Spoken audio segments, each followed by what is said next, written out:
Welcome to Soul Sister Speaks. My name is JEMAI. I'm your host, and I'm here with someone who is incredibly, very special to me. Her name is Gabby. Gabby, would you like to introduce yourself? Hi guys, I'm Gabby. I am so excited to be on here. Can you just tell us a little bit more about yourself? How old are you? Yeah. Where are you from? Okay, so I am 20 years old. I am from California. I've only been here for almost 3 years now. My dad was like, hey, I'm going to retire. California is obviously too expensive.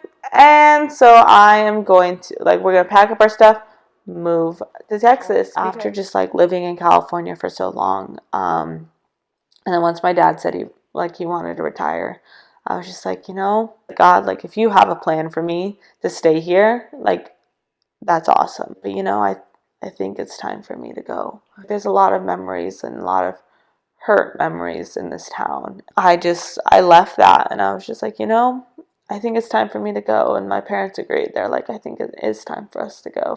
And I'm so thankful because I can't imagine what it would have been like if I would have stayed. I'm not avoiding my past, but I got to step into a place where nobody knew my name. I think you said high school, you had a bit of an identity crisis. Yes. But coming to Texas was like, hold up, I gotta figure this out for real. Yeah. Setting foot, I wanted to kind of just change my perspective. And, I kind of got into that mindset of okay, I'm going to change everything about myself. Nobody knows me.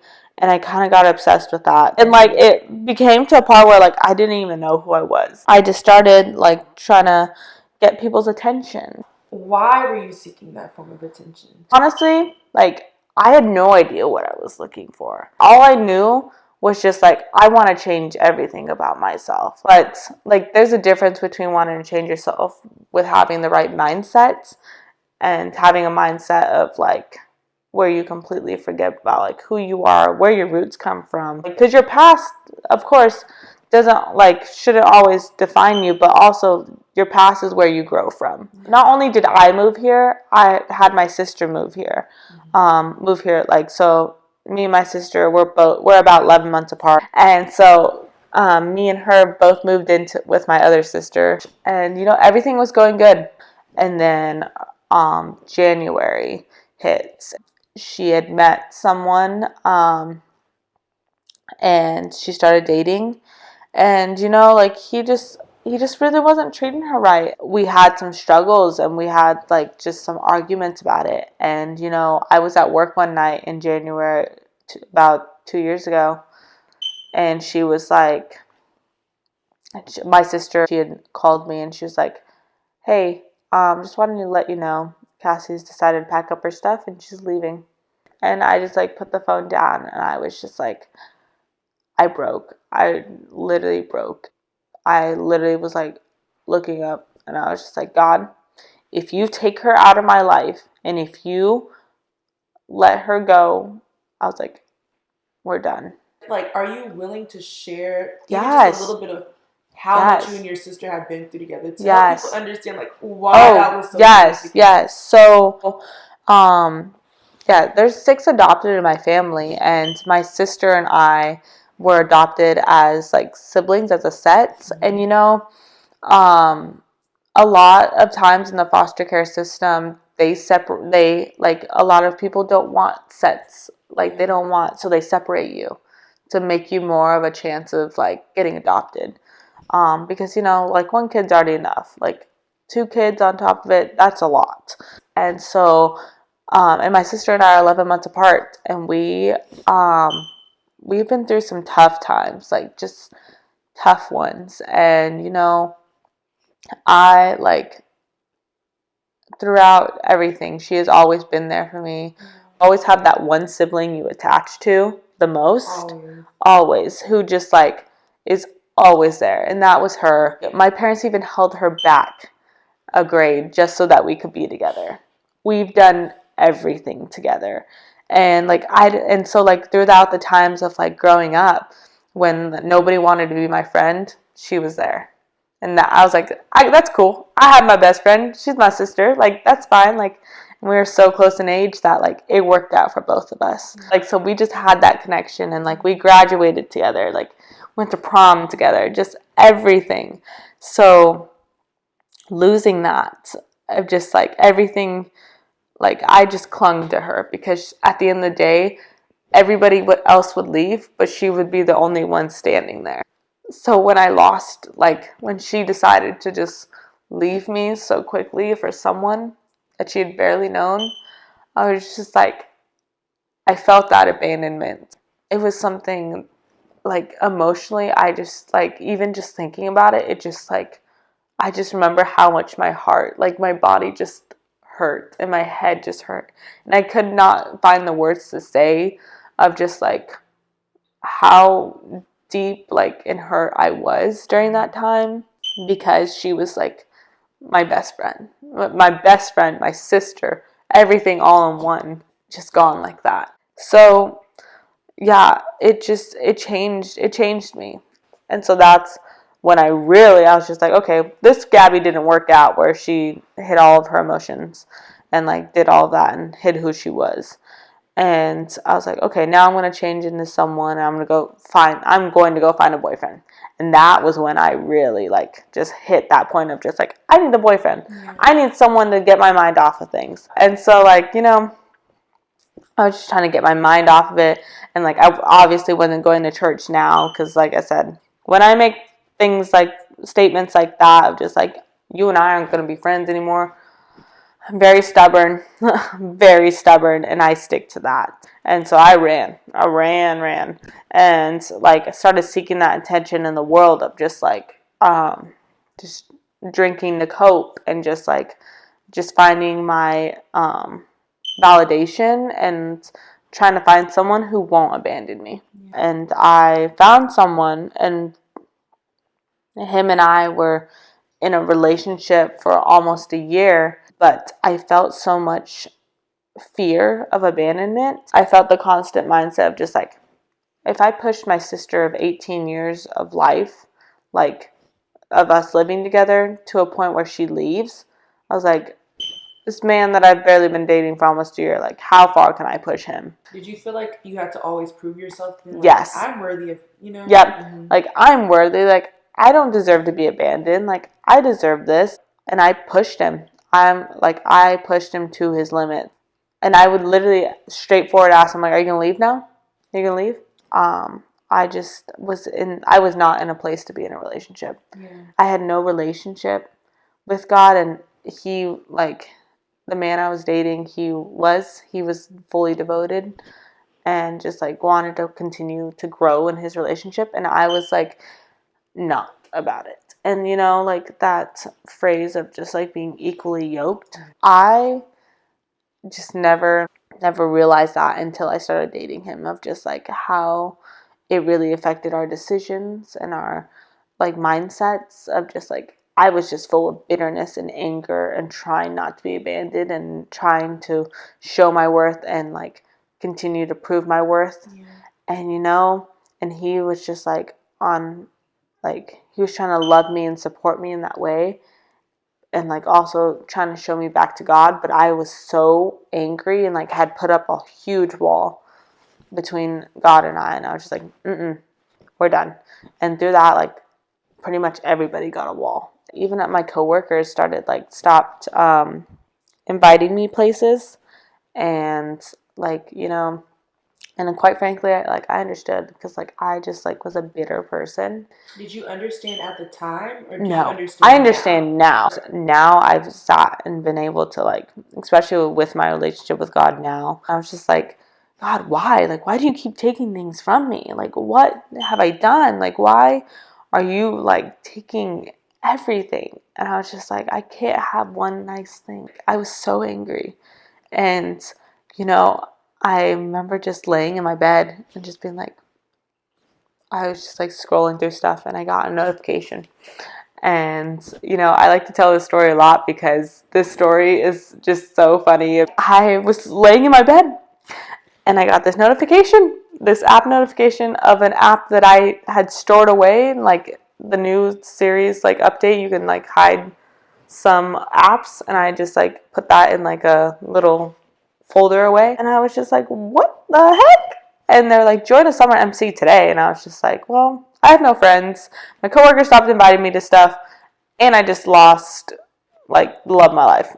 I guess I will go. And I was just like, oh, I'm not gonna like this. And I walked in completely just like not knowing what would happen. And I met some of the greatest people ever. One woman who stood out, she like had called me to coffee, and she was just like, oh, like tell me about yourself. So I laid it out. I was just like, okay, you're the first Texas person who knows this, like of just everything of my life. Bringing some of the California now. Yeah, bringing California back in here, and just I was just like, I've been lying to everybody for so long with just like who I am, my identity, and like what I want, like just everything. And so I laid it out on her, and she literally just sat there and listened. And then after, she was just like, well, how do you feel about God now? And I was just like, well, like, I was like, I'm still mad, but like I'm trying. I was like, I'm kind of just like coming here straight up to find out why. She was just like, okay, well, like let's, like, what do you want to do? Like, how can we find that why? And she was just like, honestly, like prayer works. And I was just like, I haven't prayed that man since that whole thing happened with my sister, and especially after Matt. And just like, I was just heartbroken. And so I remember she was like, okay, we're going to sit here in silence. And I was just like, and she was like, oh, we're going to sit here in silence. And she was like, whatever you have to say to him, go ahead. And so I was just like, I was like angry, and I was just like, dear God. And I was just like, I am still upset with you. I was just like, and I remember just crying, and I was just like, and I don't know why you did this. And I didn't understand. And like, even like sitting through the summer MC, everybody was just like finding stuff like to be happy about through God.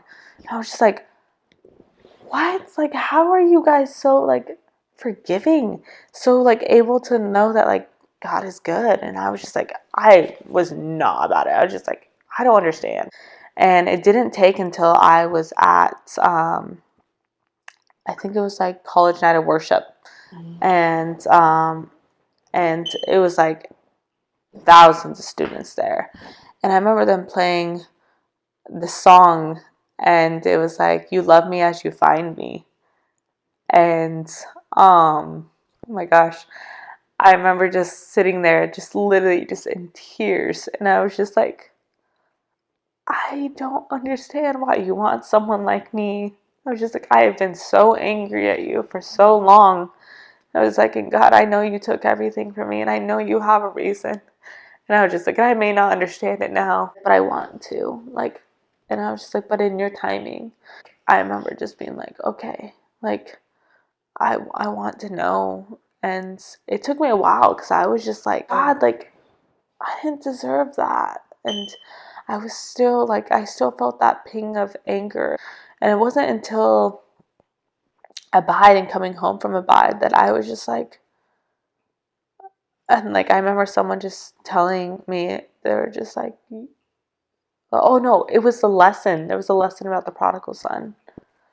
And I remember just being like, yeah, I've been running for so long. And I was just like, I'm so tired of running. I remember just sobbing, and everybody was praying for each other. And I remember just like coming up to her, and I was just like, I'm so tired of running. Like, I want to rest. And I was just like, I'm so done being angry. It's like, it fills my heart so much. And it's like, I know God like did this for a reason. I know he just wanted me to come home. And I was just like, because this world doesn't give you like any satisfaction the way that God does. And like, I tried everything. I tried every worldly thing, like just trying to find comfort in that through hard times and through everything. And at the end of the day, it would only last for so long. Yes, and that's why I like would move to each thing. Like, it's a constant, like, you feel like you're running a marathon. You're just like running and running. I'm like, what's next? Like, what next thing that I can do that can make me happy for a time being? I spent so much time in prayer that night. I was like, God, like, I know you have a plan, and I don't know if, like, this is going to be my story of just, like, who I am. And I was just like, but, like, God, whatever you have for me, like, I'm here. Like, I'm ready. Like, I want to love you, like, in a way that I see everybody else loving you. And I was just like, I want to know what that love is. It was a very sweet, just like that special, intimate, like, time I've had with God that I haven't had in like 2 years.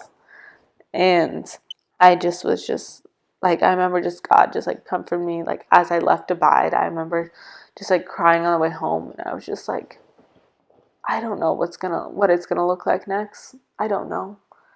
And through that, like, God literally just kept putting people in my life, and kept putting people and just like nurturing me, and just like people who just were like, hey, like, I see you, like, I know the things you've done, but that doesn't define you, and like, I'm not going to sit here and judge you for that. And it was the first time that I did not feel judged for the things that that I've been through. People talk and people say mean things, and like, I got so used to it, so I was just like, that's what I expected. I'm just like, you're gonna talk. I'm like, yeah, you're gonna talk. I'm used to it. And it was that feeling of just like, wow, like, these people love me even for my mistakes, and someone as big as God loves me through my mistakes. Like, I finally understood the why of just like, he had such a better plan for me than the way I was going. And he kind of just, he of course had to take everything away. And like, of course, like, I'm not saying it's like, oh, it was so nice. It hurt. It hurt. Yeah. I was so hurt. Like, I lost someone I truly loved, and like, my whole life and visions. And God was like, I'm sorry. I have to take this because you're not seeking me. And, I'm like, as much as like, I'm sad that happened, I'm so thankful, because I know he deserved that. Like, his own relationship with God was so important, and I was tampering with that, and that was hard on him. But for my own self, I needed that. Like, I needed that intimacy with God, that satisfaction, and finding that in him, and finding my identity in God, because I try to find my identity in like the way my work ethic at work, with my friends, with the church, honestly. Like, I'm like, who am I? And I had to find my identity in God, because at the end of the day, that's what matters. So after hearing that, my final question that I want to ask, and I want you to answer this with confidence, with boldness, okay, with full assurance. So now, if somebody were to come up to you today and say, Gabby, who are you? What is your answer? I am God's child. Amen. Yes. Oh my goodness. I just want to thank you so much, honestly. Yeah. Thank you for your vulnerability. Of course. Thank you for listening. No, thank you for, like, I'm going to do a nice close out with a nice cute little wave, all right? Yeah. Well, again, y'all, this is Gabby, the one and only, and this is episode 2 of Soul Sister Speaks, and we'll see y'all next time. Bye.